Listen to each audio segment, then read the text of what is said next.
E aí, Brasil, chegamos com o Corujão 14. Mais uma semana de Corujão, todo mundo em casa. Nesse momento, no Rafael Oliveira Futebol, né, Rafa?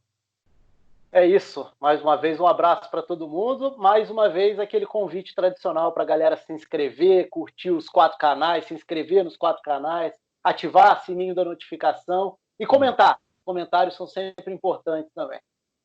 Aqui o assunto vai ser polêmico. No Bertozzi pelo Mundo. Ô, Alex, hoje no Bertozzi pelo Mundo a gente vai falar de ingleses pequenos ou ingleses que fizeram campanhas surpreendentes em competições europeias. Né? Por exemplo, fez 10 anos agora do Fulham na final da Europa League, então até para pegar esse gancho a gente vai lembrar outras campanhas marcantes aí na Europa de times ingleses. Agora, gente, no Assiste aí Hoffman, hoje ele vai lavar a alma. Gustavo, vai ser um monólogo com 3 espectadores ilustres. Vamos zerar o bingo hoje. Hoje vai, lá zera fácil. Não, mas eu prometo, antes, acima de tudo, não causar nessa semana. Vamos falar sobre Bundesliga, o retorno da Bundesliga. Claro que a gente vai tratar todas as questões importantes relativas ao coronavírus, mas já dá para falar de futebol, de bola rolando, de previsão de bola rolando, né, sobre o retorno da Bundesliga, Bayern, Dortmund, Leipzig, Gladbach. Será que vai ficar nessa briga pelo título? Tá lá no Assiste aí Hoffman. Foi um sucesso o vídeo do Carragher. Foi. Deu Também. certo. A Bundesliga volta na semana que vem. Descamisado, nós vamos falar de goleiros, camisas de goleiros e também os goleiros históricos do futebol. Aqui no Rafael Oliveira Futebol, polêmica, né, Rafa?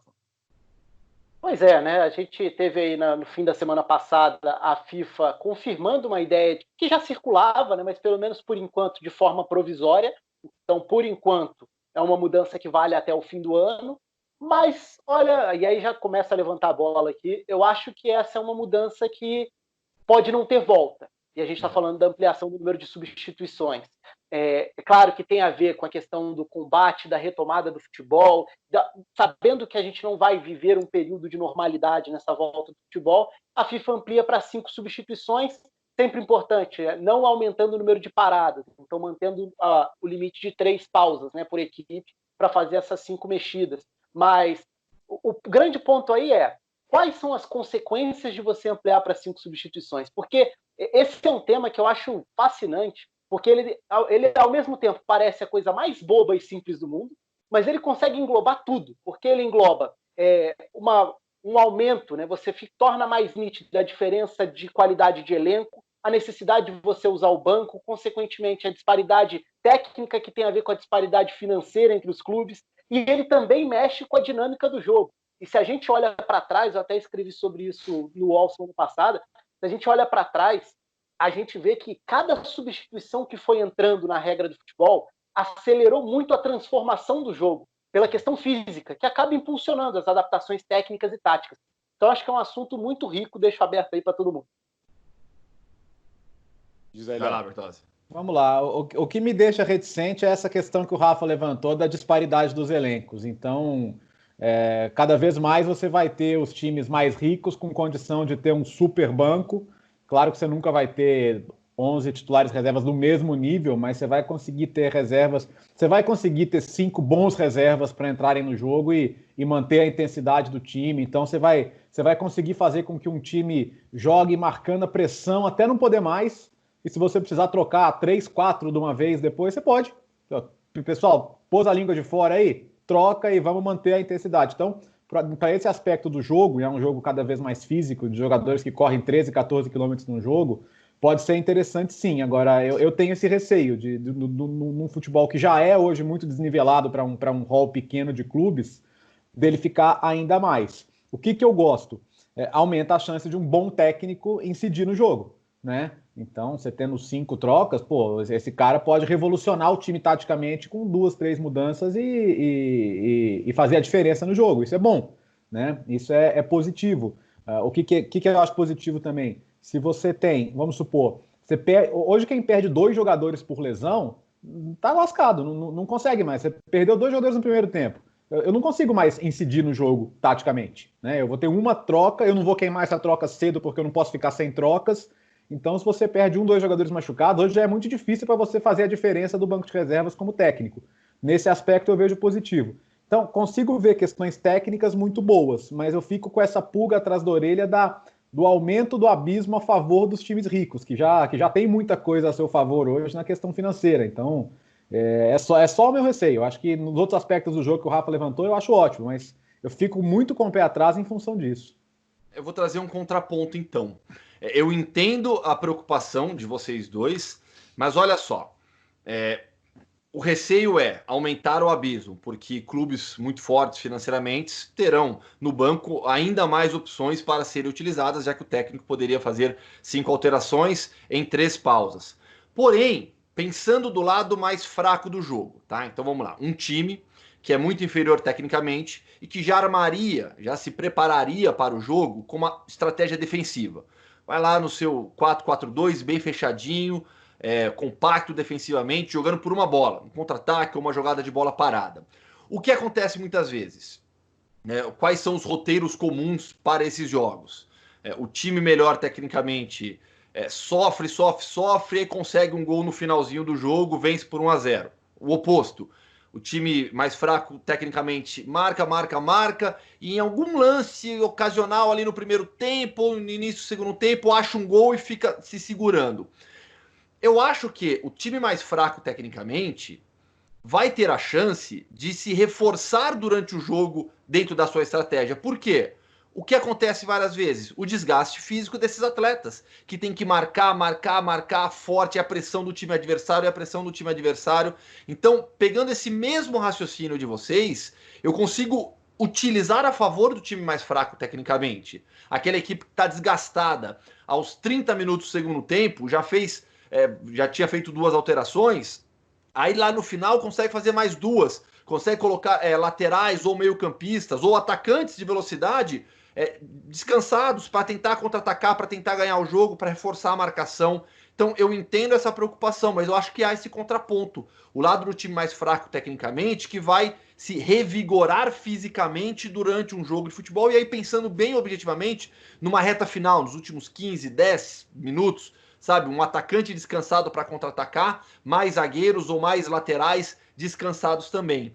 E em relação ao presente, extremamente necessária essa medida da FIFA, né? Porque há uma preocupação muito grande entre preparadores físicos e entre preparadores físicos e entre jogadores de futebol sobre o retorno agora às atividades, porque não houve uma pré-temporada. O que eles estão fazendo agora é completamente diferente de uma pré-temporada, com todas as restrições dos treinos e a falta de amistosos. Todos vão voltar completamente sem ritmo de jogo.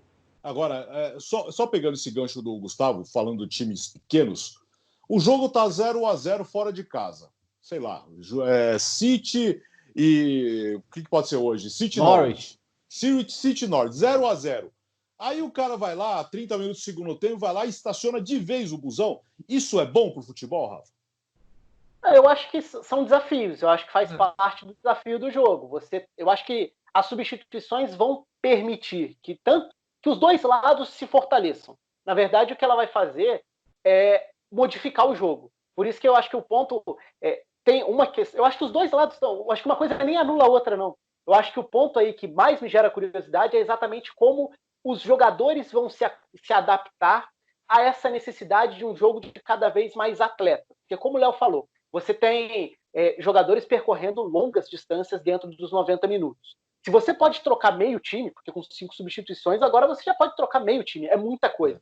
Você pode botar muito gás novo ali para preencher isso. Então, em tese, a ocupação de espaço aumenta, porque você tem mais gente correndo muito por mais tempo, né? Se você renova esse fôlego.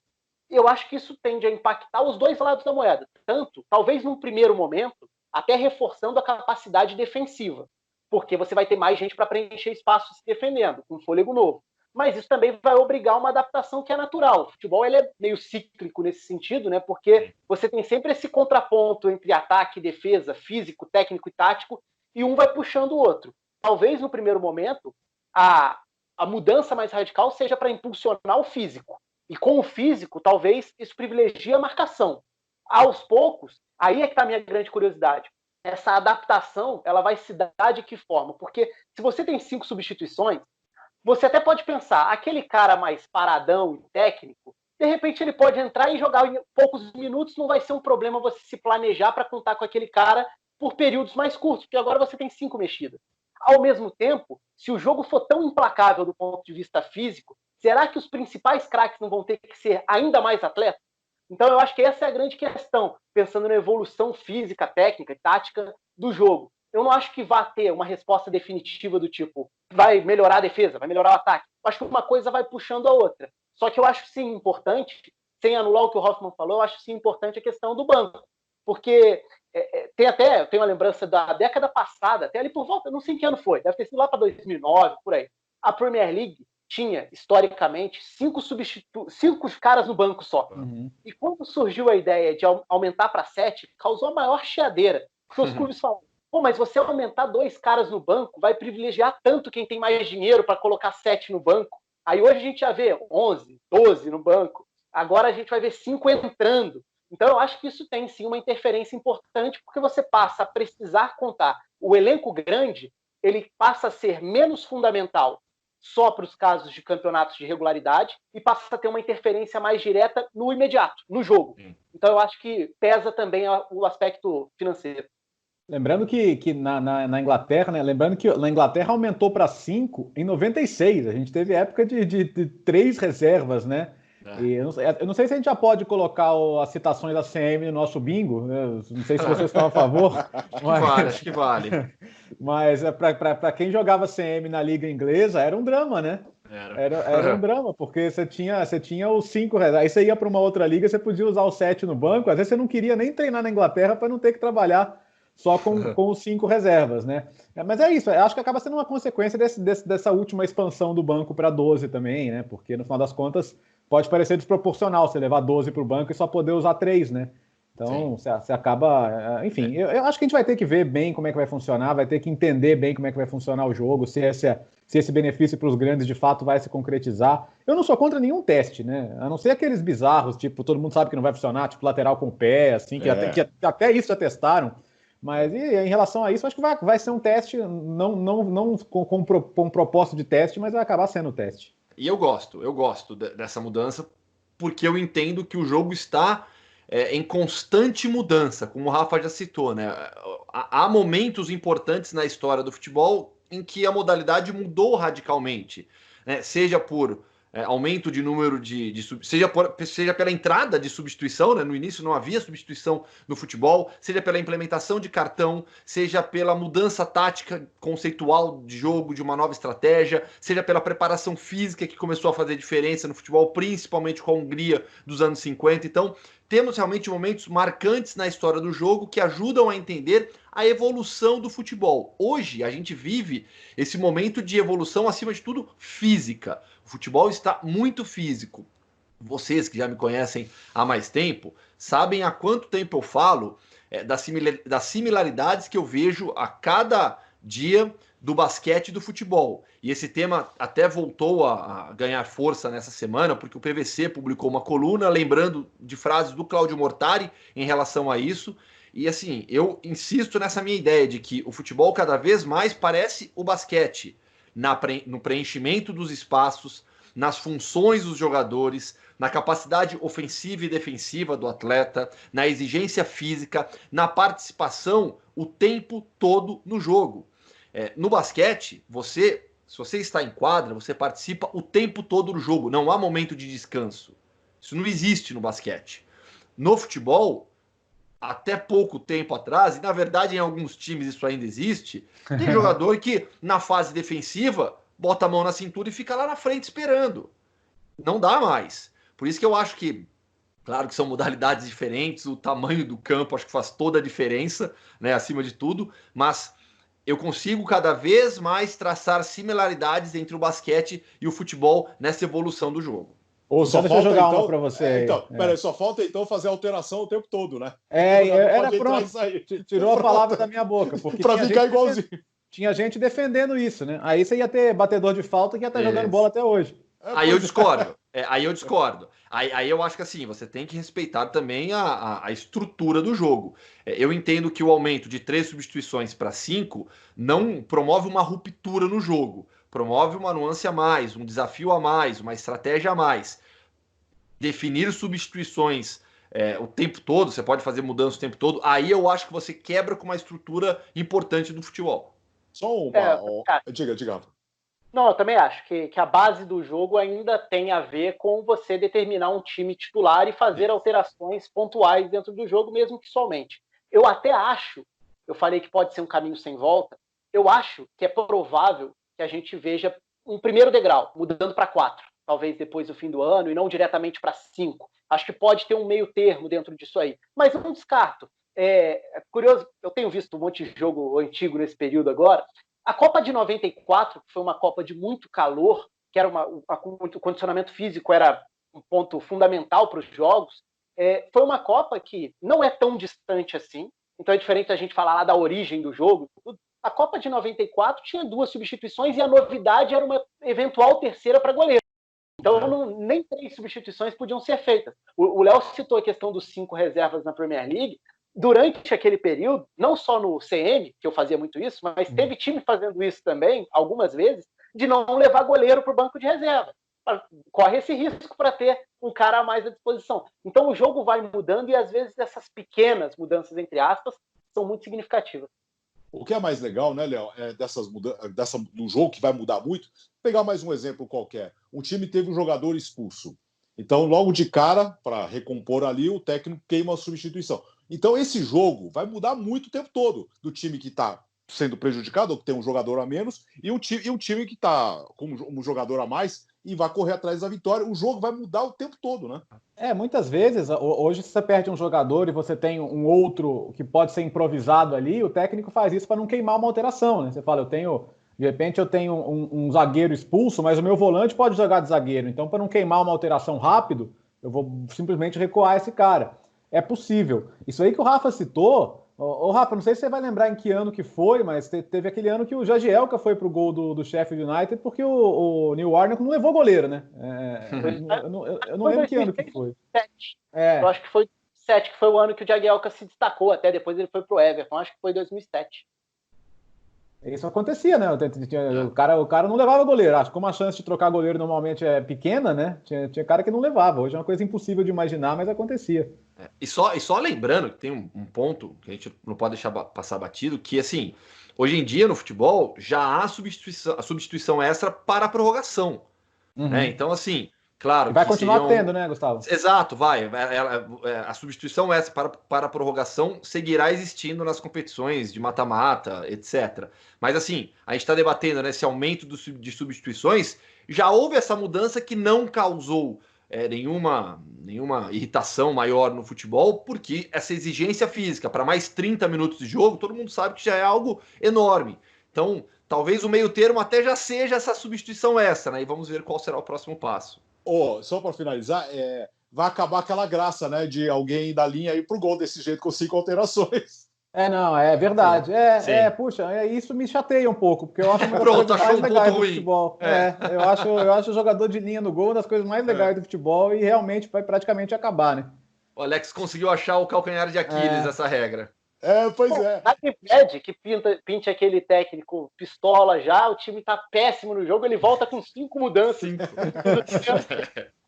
Vai ser divertido. Vai ser divertido ver, mas de qualquer maneira, todo mundo a favor, certo?